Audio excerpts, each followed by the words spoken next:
Basically sebenarnya syarikat saya ni waktu saya buka tu umur saya memang 19 tahun. So waktu tu umur 19 tahun saya masih belajar di Malaysia France Institute waktu tu.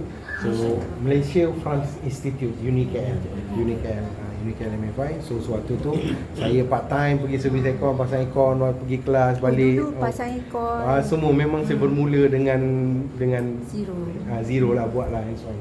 So because of MFI itself ni UNIKL which is bawah MARA juga. So sebenarnya dia orang memang menerapkan bahawa dekat semua student yang ada dekat situ entrepreneur. Maksudnya you memang kena berfikiran untuk jadi usahawan. Dia bagi peluang. Even tu kita ada kelas, so kalau kata kita ada nak keluar untuk pergi buat kerja dan sebagainya, dia bagi peluang tu. So start daripada situ, pada habis saya belajar 2005 saya habis belajar. So 2005 habis belajar, saya teruskan dengan perniagaan. Which is itulah jatuh bangunnya perniagaan saya dah umur sekarang 20 tahun. So pada usia itu 22 tahun, so saya berhadapan dengan macam-macam masalah, iaitu ialah permulaan berniaga kan. So dengan modalnya, dengan tak ada kenalannya, cuma saya ada spirit saya saja. Buka kedai ke apa? Tak ada. So saya start dengan rumah, daripada rumah ke rumah. Saya start perniagaan saya pun daripada rumah sewa. Masa tahun berapa? Itu 2005 saya seorang diri dengan staff, adalah 2 orang seorang, bertukar-tukar ganti dan sebagainya. So alhamdulillah dengan selepas daripada tu kita dapat bantuan daripada MARA pada MARA 2010 gitu. 2008 ke 2010 saya dapat bantuan daripada MARA, SME Bank, PUNB. So waktu tu dia orang memang mencari sebenarnya usahawan-usahawan, dia panggil perintis yang memang daripada yang belajar lah universiti dan sebagainya. Untuk dia nak mempertingkat, dia nak bantu. So saya dapatlah loan daripada PUNB 200,000, SME Bank 200,000, MARA 100,000 waktu tu. So baru modal tu digunakan untuk masa tu dah ada kedai ke belum? okey, then saya gunakan modal tersebut untuk saya upgrade team, untuk saya buka kedai, lepas tu saya beli kenderaan. Dan juga dengan modal ni juga sebenarnya bila kita ada sebenarnya modal perniagaan. Modal perniagaan ni yang paling penting, sebab bila kita nak masuk projek dan sebagainya, kita kena ada modal, take modal. So sebab mana-mana kontrak dan sebagainya, dia mesti nak tengok kita punya modal. Kedai pertama di mana? Kedai pertama di Seksyen 9, Bandar Baru Bangi, sewa lah. Kita sewa lah. So keluasan kedai tu lebih kurang dalam 1,600 square feet. Besar sikit je daripada sini. Itu tahun 2008 lah waktu tu kita berpindah di kedai situ. So selepas itulah lama sampai 2019 kita di Seksyen 9 tu sewa, bermula dengan satu kedai di bawah, dan kita sewa 2 pejabat untuk staf kita. Dan alhamdulillah pada 2019 seperti dalam video klip tu, kita beli satu aset kedai di Suntrack Bangi bernilai 3.3 juta.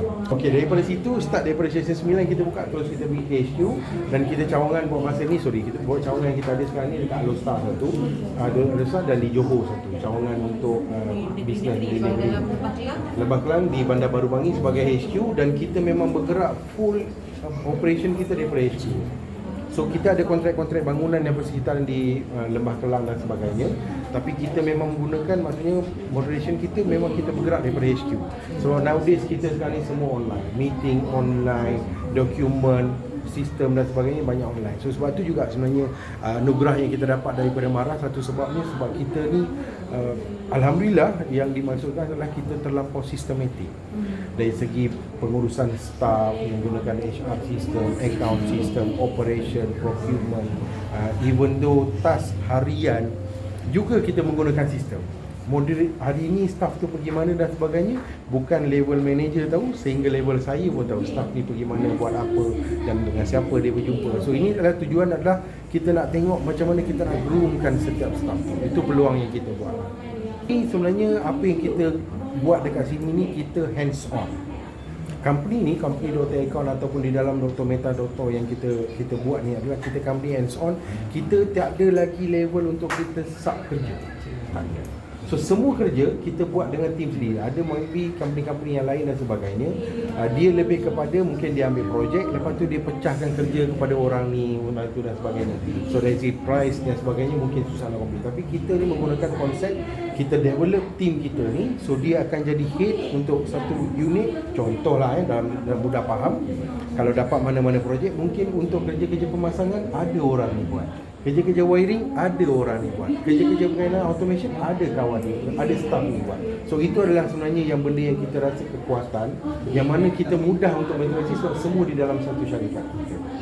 So itulah peluang sistematiknya kita, dari situ kawalan untuk kita buat. Dan kekuatan yang lain sebenarnya apa yang saya selalu sampaikan kepada diorang, bahawa sebenarnya aspirasi saya sebenarnya saya nak semua rakan, staf dan sebagainya dia mesti sejajar, dan itu satu aliran dengan apa yang saya nak sampaikan. Kita nak bantu seramai orang kan.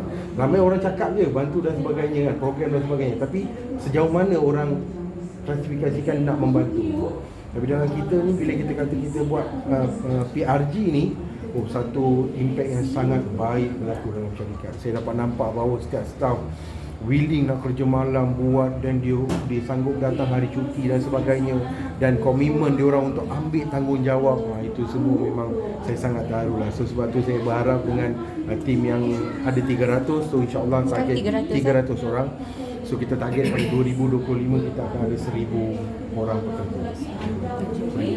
Ya betul. Kalau semua Malaysian lah. Malaysian, kita memang ada foreign people, tapi tak ramai lah. Lebih dalam, kalau 300 orang tu dalam 20 orang. Maknanya daripada profesional tu TVET punya program kebanyakannya memang college community, which is bawah government, katalah MARA, university, lepas tu politeknik dan sebagainya. Ini semua memang kita ambil untuk kita develop dia orang. Ada juga orang awam yang mana tak tahu datang, dan kita develop dia orang pun ada. Maksudnya ada yang kalau kata even tu ada staff kita yang dulu memang datang tak tahu apa-apa, tapi selepas 3-4 tahun dia dah boleh jaga tim, dia boleh bawa tim. Itu adalah perkembangan yang saya rasa kita boleh share. Menu Rahmah. Ekor Rahmah. Okey, Ekor Rahmah. Okey, basically sebenarnya dia sebenarnya kita masuk mana-mana tempat. Kita sebenarnya kita akan mencari apa peluang perniagaan yang boleh kita bawakan ke tempat itulah. So bila di Cyberjaya ni, bila kita tengok setiap rumah ada lebih daripada 3-4 biji aircon. So kita panggil aircon Rahmah ni, dia bersesuaian, which is bila kita hantar tim kita, dia terus pergi dan kita boleh jadikan sebagai kontrak untuk tuan rumah tersebut dengan kita. So mungkin kita buat kontrak tu 2 tahun. So dia boleh terus berurusan dengan kita saja. So tak perlu nak cari-cari orang untuk 2 tahun. So kita jadikan sebagai kontrak, mungkin 6 bulan sekali kita pergi servis rumah dia dan sebagainya. Itu adalah konsep Ekor Rahmah yang kita buat di Cyberjaya. Okey, kalau normal price sebenarnya dia memang jatuh kepada, kalau normally sekarang ni ada 100 sampai 150 ringgit. That's why kita pergi sehingga 50 ringgit, serendah 50 ringgit servicing yang kita buat konsep Ekor Rahmah. So berterusan untuk itu, dan kita akan kali dengan kuantiti unit untuk tahun dan sebagainya. Macam InsyaAllah sebenarnya pada hari ini kita telah melancarkan program ataupun menu tu start daripada hari ini. So your Expectation.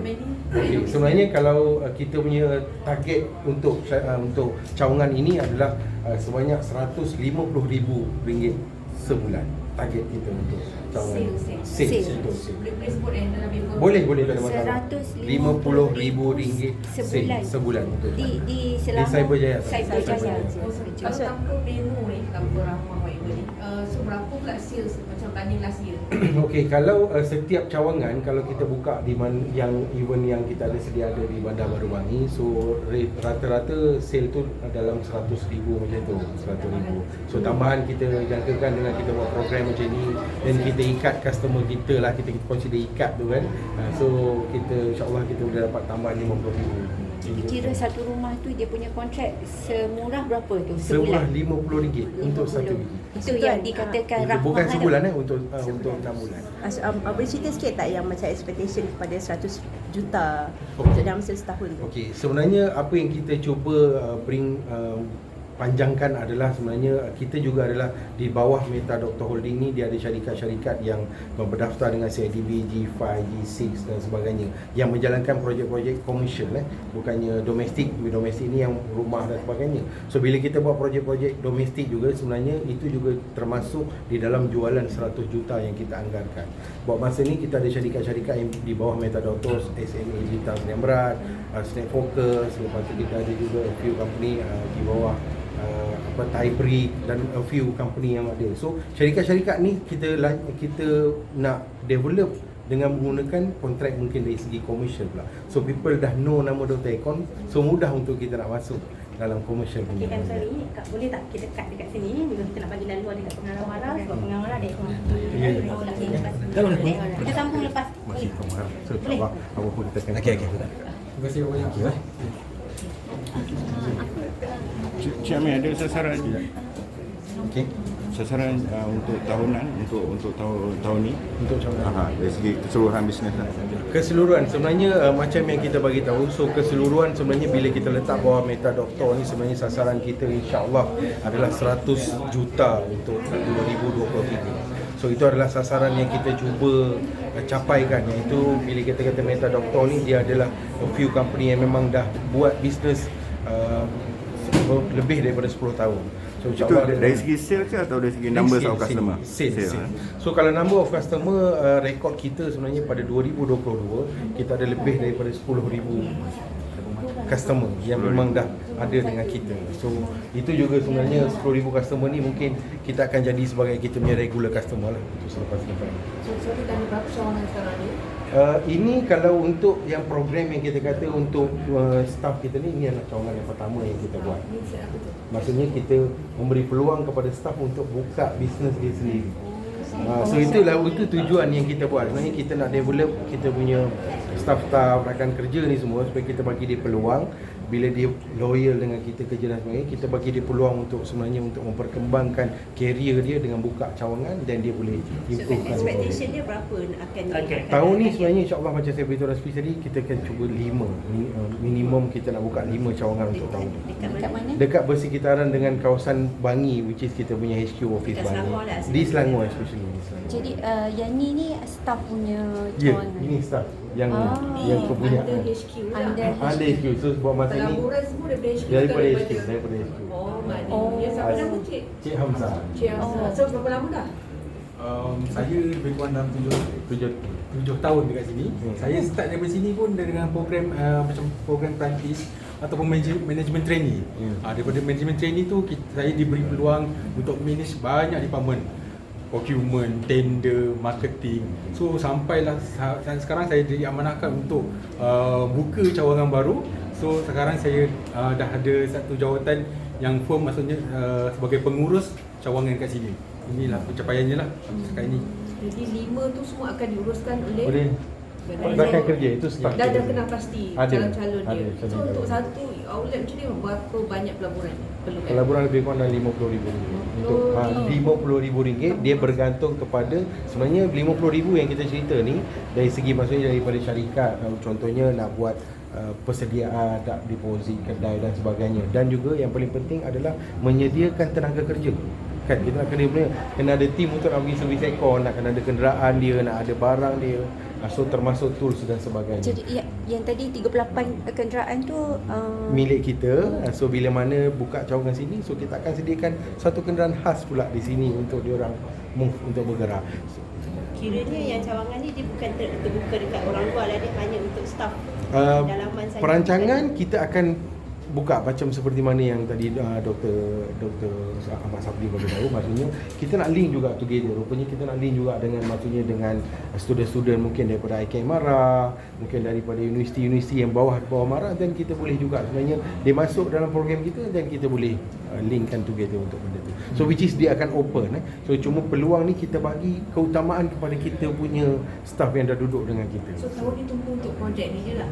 Untuk yang untuk program kita panggil pembangunan ni, untuk staff Apa kita nama program? program pembangunan untuk ni PRG, package rangsangan gaji. Package dia. Package rangsangan gaji, which is sebenarnya kita dah letakkan setiap staff kita ni sasaran gaji yang perlu diorang capai. Dan tanggungjawab capai gaji ni sebenarnya bukan pada staff itu saja, pada pengurus dia, dan paling penting adalah tanggungjawab saya lah sebenarnya. So maksudnya saya kena pastikan, so bila kita kenal pasti technician yang baru masuk dan sebagainya, okey, dia kena ada minimum 36,000 setahun, which is RM3,000. So katalah dia masuk gaji 2,000, kita kena cari apa benda yang kita boleh buat buat sales ke, dia pergi buat extra kerja ke, dia tolong sana buat dan sebagainya untuk dia naik 36,000. Dan ada golongan yang mungkin gaji dia duduk 4,000 sebulan. So kita naikkan dia, kita nak dapat dia jadikan RM5,000 sebulan, which is 60,000. Dan ada alhamdulillah di antara kita ni yang memang kita letakkan RM100,000, which is lebih kurang dalam RM8,000 sebulan. So ini adalah package-package yang kita memang nak staff kita ni bahawa dia tahu dia datang sini kita bukan sekadar nak kerja. Rekod kita pada tahun lepas bila kita tengok dengan staff kita yang ada 200 orang pada 2022 waktu tu. So 87% sebenarnya mencapai PRG yang kita cakap. 87% tu dia sampai, kita bahagi pula stage kan, tapi dia sebenarnya 87% daripada 200 orang tadi capai kita letak target. So itu yang kita cadang, kita hasratkan dalam apa yang saya sampaikan pada Amanat awal tahun hari tu. Tahun ni insya-Allah kita cuba 100% staff kita ni mencapai yang kita punya target PRG.